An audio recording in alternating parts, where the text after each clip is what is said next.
자, 여러분 반갑습니다. 대기업에서 기업들의 은밀한 속사정을 전달해드리는 대기업 화학담당 멘토 황호준입니다. 자, 오늘은 GS라는 그룹에 대해서 알아볼 건데, 여러분들 GS라고 생각하면 어떤 기업이 먼저 떠올립니까? 화학, 석유 관련도 많지만은 오늘은 이 정유에 웃고 정유에 울었다라고 표현을 할 수가 있는 기업입니다. 자, 경기 불황 속에서 1분기 정유 사업으로 웃었지만은 2분기는 정제 마진 하락으로 아쉬운 듯한 전망이 나올 가능성이 매우 높고, 두 번째, 업황부진에도 2분기는 자회사의 힘이 발휘돼서 상쇄할 가능성이 공존하고 있다. 이 두 가지 포커스로 오늘 주제 다뤄보도록 하겠습니다. 자, 거두절미하고 바로 본 내용 시작할 건데요. 여러분들 귀 쫑긋하고 끝까지 들어주세요. 자, 일단은 GS라는 회사가 무엇을 하는 회사인지에 대해서 잠깐 알아보도록 하겠습니다. 자, GS의 2024년도 1분기 매출 현황표인데요. 지금 매출의 구성을 보게 되면은 가스전력 사업하고 그리고 그 외 투자, VC, 벤처 투자도 같이 진행을 하고 있습니다. 그 외에 유통과 무역도 일부 포함이 되어 있지만은 메인 핵심 사업은 여기 정유 사업, 석유 사업인 걸 볼 수가 있습니다. 최근 분기 매출에 대해서 얘기가 많았었죠. 1분기에는 정유 쪽으로 조금 매출이 잘 나와서 선방을 했지만 2분기는 다소 아쉬울 전망이다라고 하는데, 이 부분은 어느 정도 상쇄 가능하다라고 제가 말씀드렸는데, 그 이유에 대해서 설명드릴 건데, 분기 매출을 보게 되면은 조 단위의 매출을 자랑하는 회사입니다. 되게 굳건하다라고 볼 수 있는데, 여기 지금 꺾이는 듯한 모습을 보여주고 있죠. 이 부분에 대한 이유도 분명히 있지만은 여러분들 다 아시겠지만 러우 전쟁의 여파가 여기까지 미쳤다라고 보면 되겠습니다. 자, 그래서 사업을 어떤 걸 영위하느냐 조금 더 자세히 들여다보게 되면은 정말 다양한 사업을 전방위적으로 하고 있습니다. 페이지를 두 개로 나눠야 될 만큼 상당히 많았는데, 대표적으로 정유 사업 당연히 매출 부분에서 가장 많은 부분을 차지하고, 그 밑에 윤활유 사업도 동시에 하고 있습니다. 자, 기름을 정제하고 나면 여러분들이 부산물들이 남게 되겠죠. 그리고 용도에 따라서 이게 윤활유로 빠지는지 아스팔트유로 나오게든지 이런 부분들로 나뉘게 되는데, 여기서 또 나머지 벤젠, 톨루엔 이런 부분들은 기초 화학물에 해당하기 때문에 이런 거는 여기저기 쓰임이 되게 많습니다. 이런 부분들에 대한 매출도 같이 있다라는 점, 정말 많은 사업을 하고 있죠. 그래서 정리하려고 하면서 되게 머리가 아파하는데, 그만큼 한쪽 사업이 조금 힘들더라도 다른 부분으로 이제 완충을 해줄 수 있는 그러한 사업을 미리 준비를 해놨다라고 볼 수 있습니다. 자, 바로 넘어가서 왜 1분기 정유 사업이 흔했냐에 대해서, 그리고 왜 그러면 이게 2분기가 흥하지 못할 거라는 전망이 있느냐, 이거는 이 사진 한 방으로 해결이 됩니다. 자, 휘발유를 정제하는 과정에서 여러 가지 이해관계가 많이 얽히게 되어 있죠. 정제라는 건 여러분들 어떤 설비가 돌아가게 되면서 당연히 그러면 그 설비에 대한 운영 자금이 필요하고, 그 운영 자금을 관리할 인건비도 들어가게 되고, 원자재 가격도 상당히 요인이 많다. 자, 그런데 정제 마진이라는 건 이 일련의 과정들을 통해서 발생하는 모든 비용을 다 합쳤을 때 얼마가 떨어지느냐 라는 내용인데, 휘발유 정제 마진의 지금 추이는 이랬습니다. 우리 상반기라고 볼 수 있는 1, 2, 3월 달 이때의 정제 마진은 배럴당 19.5달러였어요. 그런데 이게 하반기 들어와서 4, 5, 6월 달 되니까 반토막 수준까지 떨어졌습니다. 심지어 반토막보다 더 떨어졌던 5월이 있죠. 이런 게 있는데 왜 이런 현상이 발생을 하느냐?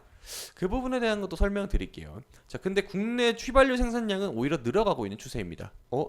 추세만 봤을 때는 판매를 계속하게 되면 돈을 많이 버는 건 맞습니다만은 순이익 부분에서 조금 감소가 됐던 그래프를 그려줬던 이유가 바로 여기에 있습니다. 판매를 많이 해도 이제 마진 자체가 줄어들다 보니까 이런 영향이 없잖아 있었다라고 정리를 할 수가 있는데, 결정적인 원인은 러시아산 금수 조치가 결정이 되었죠. 왜? 러시아 우크라이나 전쟁이 계속해서 장기화가 되다 보니까 전 세계에서 인플레이션으로 엄청나게 고통을 많이 받기 시작했습니다. 이걸 조금 없애기 위해서 러시아산 원유에 대해서 금수 조치를 G7 국가들과 우리나라까지 동참을 하게 되면서 러시아산 원유는 사지 않았습니다만은 인도와 중국 그리고 제3국을 통해서 값싼 원유가 시장에 대량으로 풀렸습니다. 그래서 가격 경쟁력에서 밀리는 상황이 나왔기 때문에 여러 가지 이유로 복합적으로 작용을 해서 매출액이 줄어드는 효과를 보여줬다라는 겁니다. 자, 그런데 지금 우리나라가 어디에 기름을 많이 사오냐면, 미국도 있지만 대부분은 이제 두바이산 원유를 사오기 됩니다. 그런데 이제 두바이산 원유의 가격이 85달러예요. 그런데 러시아산 원유는 배럴당 60달러 선에서 거래가 되고 있기 때문에 20달러 선이나 우리는 가격 경쟁력에서 밀리게 됩니다. 그렇기 때문에 지금 매출액은 한동안은 지지부진할 수 있는 가능성이 더욱더 높다라고 볼 수가 있는데, 그럼 과연 이런 내용들만 있느냐? 또 그렇지는 않아요. 1월이죠. 올해 24년도 1월 허태수 GS그룹 회장이 GS 신사업 공유에서 발언하는 모습을 캡처했는데, 이때 어떤 내용들이 좀 공개가 되었냐면은, 이거는 여러분들 제 머릿속에 있는 상상이 아니라 실제로 이 자리에서 말씀했었던 공식 석상에서의 내용들만 갖고 왔습니다.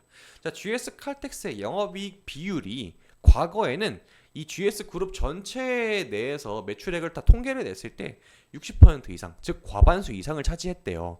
그래서 1분기 때는 60% 이상이 됐기 때문에 GS 칼텍스가, 그러니까 이제 원유 사업을 담당하는 이 GS 칼텍스, 정유 사업을 담당하는 칼텍스가 매출이 잘 나오게 되면은 GS 그룹 자체도 매출액이 뻥튀기가 되는 그런 효과를 갖고 왔는데, 이번에 되면서 2분기로 점차 접어들게 되면서 이 지분율이 30% 수준까지 내려왔다. 매출액이 줄었다는 소리가 아닙니다. 다른 부분이 성장했다는 소리예요. 물론 매출액도 줄은 것도 맞지만요.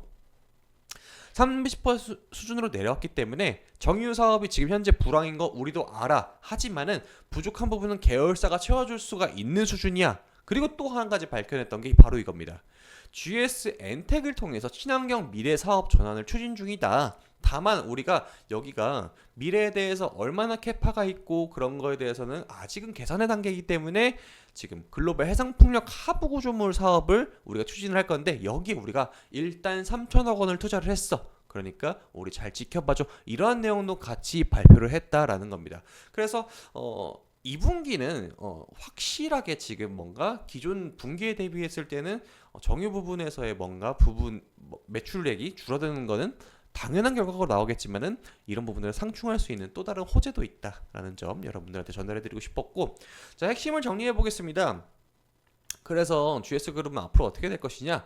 정제마진 하락으로 인해서 매출 감소액은 계열사들의 노력으로 충분히 커버가 가능하다. 그래서 단순하게 숫자로 지키는 데이터는 줄어들 수도 있겠지만은 크게 걱정 안 해도 된다라고 말씀을 하셨고, 그리고 GS 칼텍스의 매출 영향력이 30% 수준까지 하락을 했다. 이게 안 좋다라는 게 아니라 그만큼 다른 부분에서 돈을 잘 번다라고 볼 수가 있고, 두 번째, 친환경 사업 다각화를 통해서 수익 구조를 개편을 대대적으로 선언을 했습니다. 이 부분에 대해서 실질적으로 수익이 찍히는 부분은 시간이 조금 더 지나야겠지만 그 시간의 흐름은 제가 추적을 할 테니까 여러분들 어떻게 생각하십니까? GS가 앞으로 현재 석유화학에 치중된 사업을 영위하고 있지만은 이 부분 친환경 사업으로 잘 전환이 가능할지 여러분들 의견 어떠십니까?